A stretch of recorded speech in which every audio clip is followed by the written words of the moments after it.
Evil lurks in the hearts of men. The shadow knows.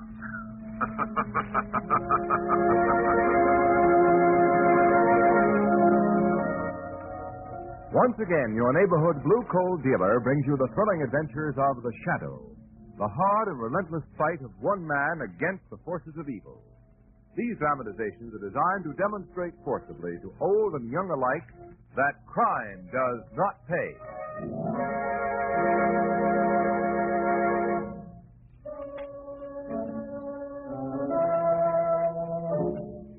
The Shadow, mysterious character who aids the forces of law and order, is in reality Lamont Cranston, wealthy young man about town. Several years ago in the Orient, Cranston learned a strange and mysterious secret, the hypnotic power to cloud men's minds so they cannot see him. Cranston's friend and companion, the lovely Margot Lane, is the only person who knows to whom the voice of the invisible shadow belongs. Today's drama, Bubbling Death.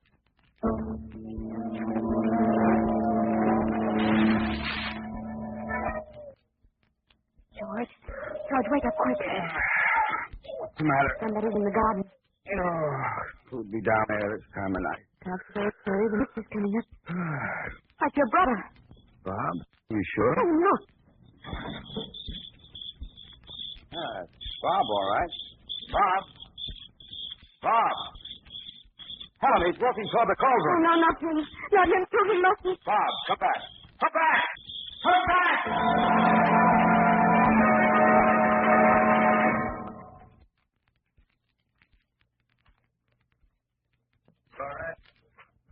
Florette, where are you? Florette!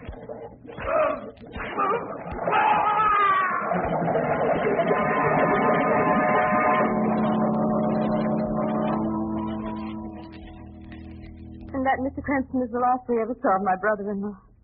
By the time my husband got out to the cauldron, Bob had disappeared into that hideous sea of mud. Oh, how awful. You were a friend of Bob's, Mr. Cranston. There's no one else I can turn to. Tragedy's affected my husband's mind. You've got to help me, Mr. Cranston. I've got to know what terrible secret is wiping out the Legrand. I'll do my best, Mrs. Legrand. There were 3 brothers, weren't there? Yes. The oldest brother, Jonathan, went the same way a few months ago. Walked into the cauldron in the middle of the night. Were you and your husband there at the time? No. My husband's an engineer. We were in South America with our little boy, Tommy. When we got Bob's cable, we heard back home. Where is your home, Mrs. Legrand? In the bayou country of Louisiana. When we got there, we found Bob gloomy and depressed. Couldn't get a word out of him for weeks. First Jonathan and Bob were sensitive and moved in. George is the same way. This cauldron you spoke about, exactly what is it? It's an old lye pit in the woods back of the estate. The lime has eaten away the soil around it. It's full of mud and decline now. The gas underneath it. Whole thing boils and bubbles all over. Tommy threw a ball out on it once, and his little dog tried to touch it, and the mud swallowed it. Oh, how horrible. Cauldron's got Jonathan and Bob now. It'll be my husband's turn next, and then Tommy. Oh, Mr. Cranston, you've got to come down to the estate and find out what's making the Legrands walk to their death.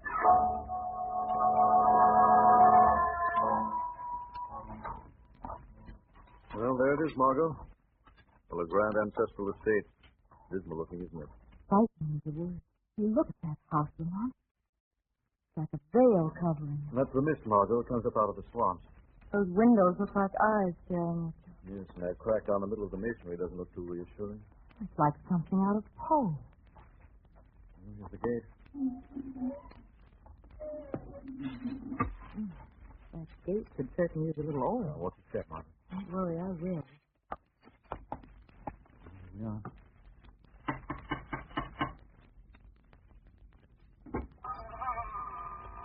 Yes?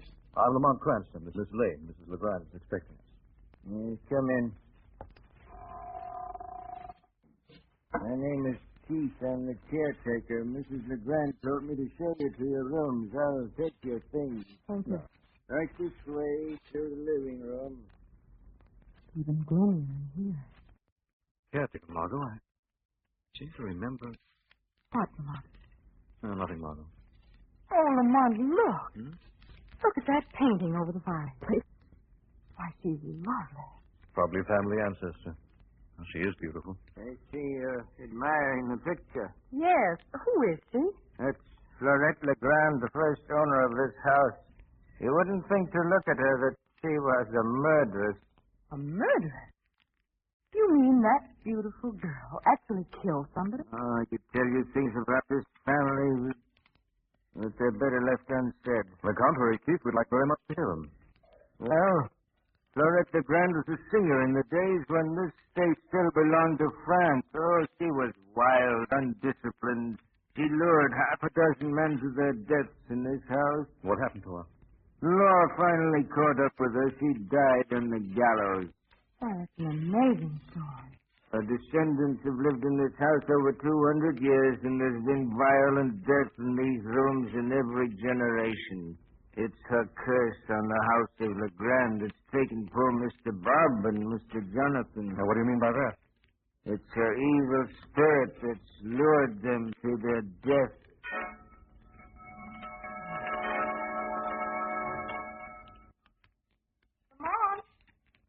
I'm in here, Margot. The living room. Oh, I wish you wouldn't leave me alone in this place. Oh, sorry, Margot.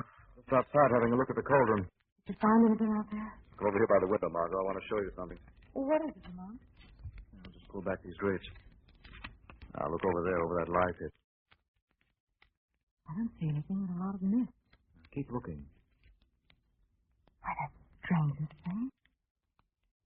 The mist seems to be taking shape. Yes, Margot. Vague, unreal shapes. Ooh, it's like a floating, headless body.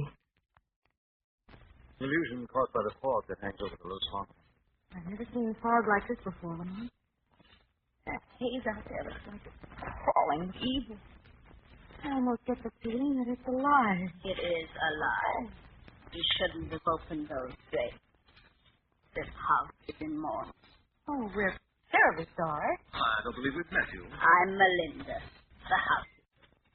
Mrs. Legrand said to tell you she and the doctor will be down soon. Thank you, Lisa. Hello. Hello. Who are you? I'm Margot Lynn. And this is Mr. Grant. Hello, son. You must be Tommy LeGrand. Uh-huh. Mommy told me you were coming. Do you know any game? Well, I know a few. Gee, that'll be swell. Melinda won't let me play with a pretty lady anymore. We had such fun together. The dress made a funny noise and she had bells on her. That'll do, Tommy. Run along upstairs. I won't. I want to stay down here. That's your bedtime. Come along. Don't touch me. What, Tommy? Manners, son. She never lets me have any fun. I hate her. I hate her. Tommy often go off into tantrums like that? Nothing a Legrand does would surprise me. Who is this pretty lady Tommy was talking about? Oh, you mustn't pay any attention to the child. Sometimes he talks about things that don't exist. Melinda, did Jonathan and Bob LeGrand ever talk about things that didn't exist? I'm not one to speak ill of the dead. If you'll excuse me, I'll get on with my business. She's a strange woman. Sorry to have kept you so long, Miss Hanson, Miss Lane. This is Dr. Hanley. He's been attending my husband. How do you How do? do you do? Doctor, do you mind if I ask you a few questions about George? That is, if you don't mind, Mrs. LeGrand. Of course not. Well, this ailment George is suffering from, mightn't it be just shock brought on by the loss of his two brothers? It's more than shock, Mr. Cranston. The man seems to be constantly listening to something.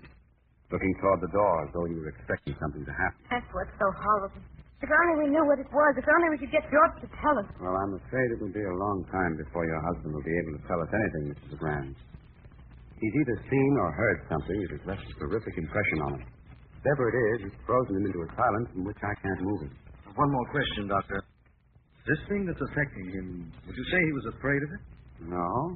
The strange part about it, Mr. Cranston, he doesn't show any symptoms of fear, only a terrific anxiety, as if he couldn't wait to see or hear this thing again.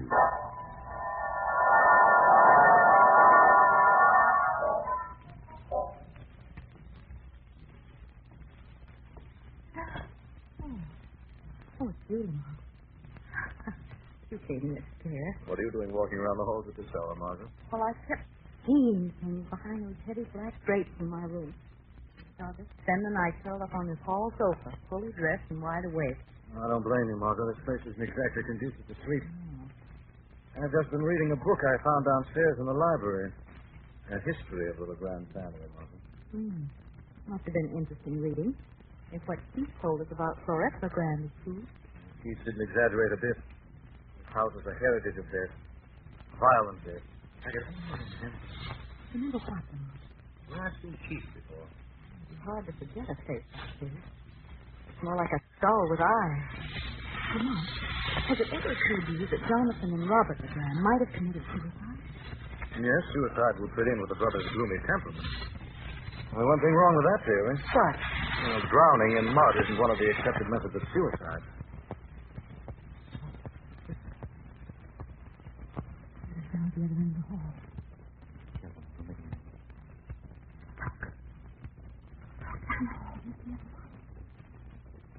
Some shape rising from the floor. In front of George LeGrand. Keith. Rolling away. I'm going to find out what that thing is. I'm coming with you. Careful down these steps, Margot. Here we are. Now, don't trip over anything. Use that light switch. Don't move, Margot. There's something in this room. Sorry, Margot. Where do I strike a match? Here's the light switch. Looks like we're alone. Oh, my. Oh, it was awful. Things on my face. It's all like cobwebs. We heard a noise and came down to investigate. Oh, you heard it too, eh? A swishing sound like the rustling of a woman's skirt and the tinkle of a charm bracelet? Yes, those were the sounds, Lamont.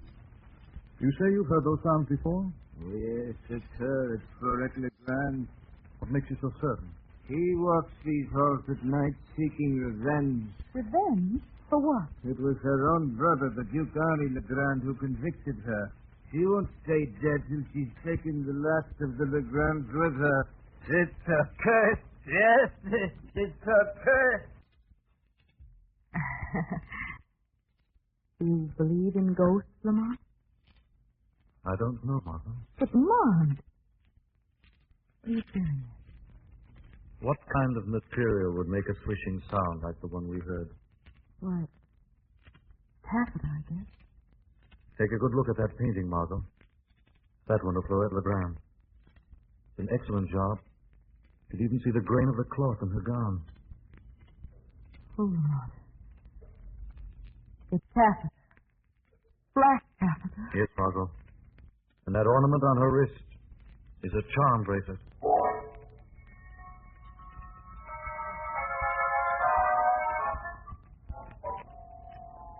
Lamont, I don't mind telling you this place gives me the creeps. What's the matter now, Margot? The picture over the fireplace, this living room, even the furniture seems to be hiding things. I know, Margot, but we've got to stick it out. 2 members of the family have walked to their death in the cauldron. Until we find out what got them out there, George LeGrand, his wife and child, are in danger of being murdered, too. Then you're certain it was murder? Yes, Margot. Cunning, diabolic murder. It's this ghost business that's got me on edge. That thing we saw in the hall last night wasn't a ghost. But... Quiet, Margot. There's a storm coming up. I'd better fasten the shutters. Oh, there's bad things brewing. I've seen many things in this house, heard things. Why do you stay on if you don't like it here? Well, they gave me a home. It's little enough I can do to stay on when all the other servants have left. What about Melinda? She's still here? It's one of the reasons I stayed. I wouldn't trust her alone in the house with Mrs. LeGrand and the boys. What's the matter, Mr. LeGrand? It's George. He's out there walking towards you. Good heavens, no. He's going toward the cauldron. You've got to stop him. Take care, Mr. LeGrand, Margot. I'm going out. Oh, Lamont, be careful. There he goes, the way his brothers went out into the dark. It's your evil spirit that calls them. Stop him.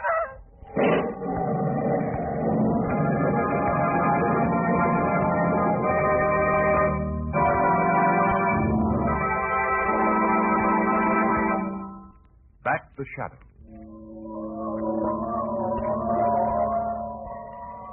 Now here are his footprints. Right up to the edge of the cauldron. I'm afraid we're too late. No one could have saved him. He was doomed to go. How deep is this live pit? It has no bottom. I've tried filling it in. The murder spots are left open like this. Why wasn't it fenced off? I tried that too, but the storms around here uproot the fencing. We can't do anything out here. Let's go back to the house. A nasty job filling Mr. LeGrand. I'd better close the storm doors around back.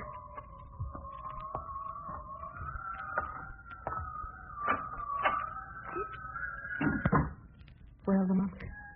My husband, is he? Got to pull yourself together, Mrs. LeGrand. George. I'm afraid we were too late. Oh, George. George. I came to his room to say goodnight. The door was wide open. He was gone. Oh, Mr. Cranston, what horrible thing has taken them all? My suspicions are correct, Mrs. LeGrand. I can promise you we'll know before this night is over. Don't worry. Lamont, there go the lights. Mr. Cranston, I'm afraid. Some candles, Mrs. LeGrand. I have some matches here. Margot! Margot, where are you? There are 2 candles on the mantelpiece. Oh, wait. I've got them. There, that's better. Margot! Margot's disappeared.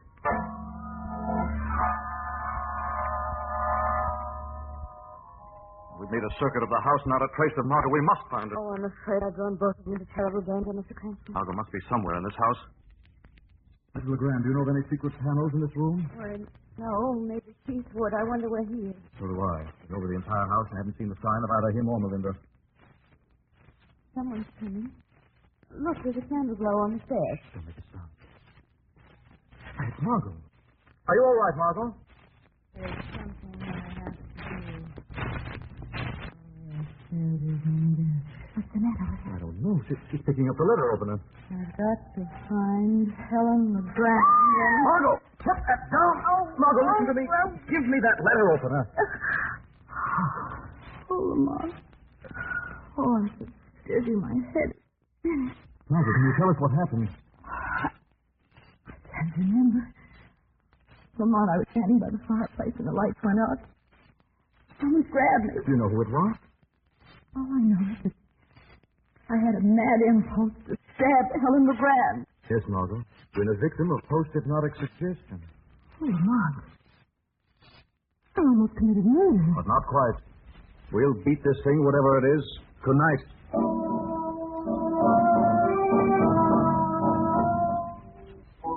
Somebody in this house is bent on wholesale murder, Margot, and there's no ghost. What do you mean? I didn't want to tell you until Mrs. LeGrand went up to her room. When Keith and I went out to the cauldron, I noticed another pair of footprints beside George's. Tiny footprints like those made by a woman's slipper. Helen's slipper? I don't understand. I found something else. Wasn't the storm that put out the lights. How do you know? While we were looking for you, I noticed the fuse box in the hall was ajar. One of the fuses had been removed. Lamont, do you think Keith could have... Keith, if I could only remember... Keith. Hypnotism. I've got it. I know where I've seen him before. Look, Margot, go on upstairs, stay in your room, and lock the door. Well, what are you going to do, I Lamont? think it's about time the Shadow took a hand in this game. I've got a hunch that old caretaker isn't the superstitious fool he seems.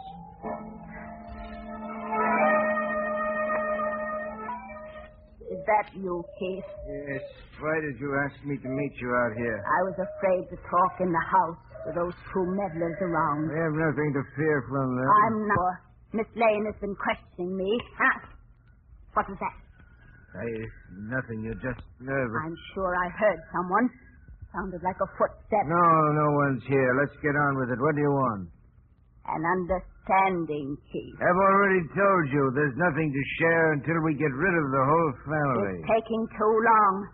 There's only Mrs. LeGrand and the child left. Well, Mrs. LeGrand should be dead by now. Murdered by Miss Lane. Oh, that's good. That's rich. Only a LeGrand could plan things so cleverly. Now, what about the child? You'll have to wait. I'm tired of waiting. Something may go wrong. You want to spoil everything? Remember, Melinda, I've got a better claim on this estate than you, and if I wanted to be uncharitable, I needn't give you anything. You wouldn't dare. I'd go to the police. No, you wouldn't. You're what the law calls a partner in crime, Melinda. They'd find you just as guilty as I. Maybe you're thinking of getting rid of me, too. But remember, Keith, I'm not a LeGrand. Your ghost can't lure me into the cauldron. My mother was a servant in this house for 30 years.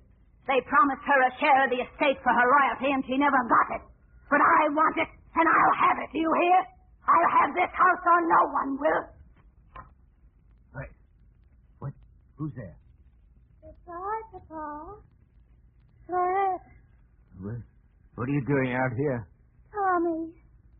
Poor little Tommy. I tiptoed into his room, woke him ever so gently.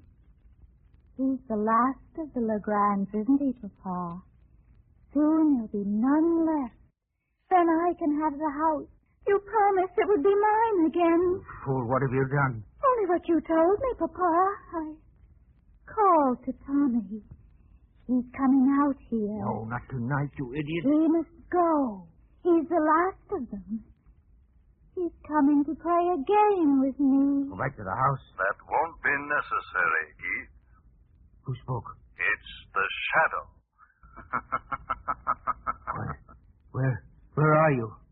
Standing right in front of you.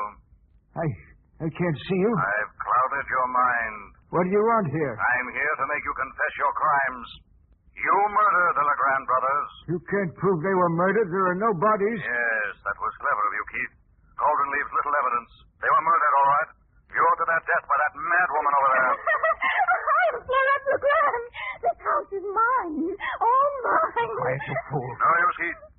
The shadow knows the truth. Years ago, you toured the country with a carnival, giving exhibitions of hypnosis. Tonight, you kidnapped Miss Lane, gave her the post-hypnotic suggestion to murder Mrs. Legrand. Is that true? That mad girl is your daughter. You persuaded her that she's the notorious Florette Legrand, that she has the power to lead men to their graves. She's the one who lured the Legrand brothers to the cauldron. You have no proof? Oh, yes, I have. I overheard your little talk with Melinda. What? That footstep. That was you. Yes. You knew all the brothers were sensitive, moody. You kept feeding their morbid imaginations with your ghost story. And you let your mad daughter loose. She bore an amazing resemblance to Florette Legrand's picture. That and the mist down here did the rest. They'd have followed her anywhere. All right, yes, Shadow, it was my plan. I'm a Legrand, too. My brother cheated me out of this estate so that his son could inherit it. They didn't know that I was their uncle. And I knew things about this house that they never knew. Secret doors, a hidden room where I concealed my lovely mad daughter. And with her help, I got rid of my nephews. You committed your last crime, Heath. I'm going to turn you over to the police. You'll have to catch me first. I know every inch of this land, Shadow. It's treacherous land. You wouldn't dare follow me through these swamps. No, but I'm going to stop you. There, put your arms behind you. Papa, who's speaking? You won't get me so easily. Florette! Florette! Yes, Papa. He's got my arms. I'm going to force him back toward the cauldron.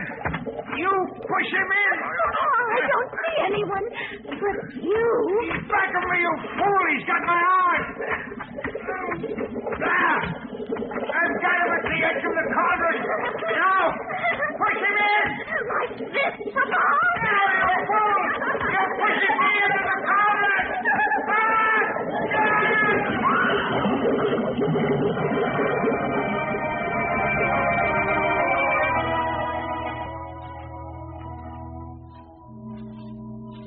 Well, Margot, I guess that solves the mystery of the Legrand ghost. So it was Keith's daughter. Yes. The costume and veil she wore belonged to the first Florette Legrand. They were family heirlooms. Keith and Melinda were in the scheme together. Now Melinda's in jail where she belongs. Lamont, you never did tell me what happened out at the cauldron. Well, that was a narrow escape. Keith almost succeeded in pushing the shadow into the cauldron. His daughter tried to help him, but naturally she couldn't see the shadow. She and Keith tangled. He fell back into the cauldron, pulled her in. Oh, how horrible. No more horrible than the crimes they committed. Oh, by the way, Lamont, here's a little folder I thought you might be interested in. Visit the historic Bayou country where old world charm and romance make for restful vacationing. Oh, Margot.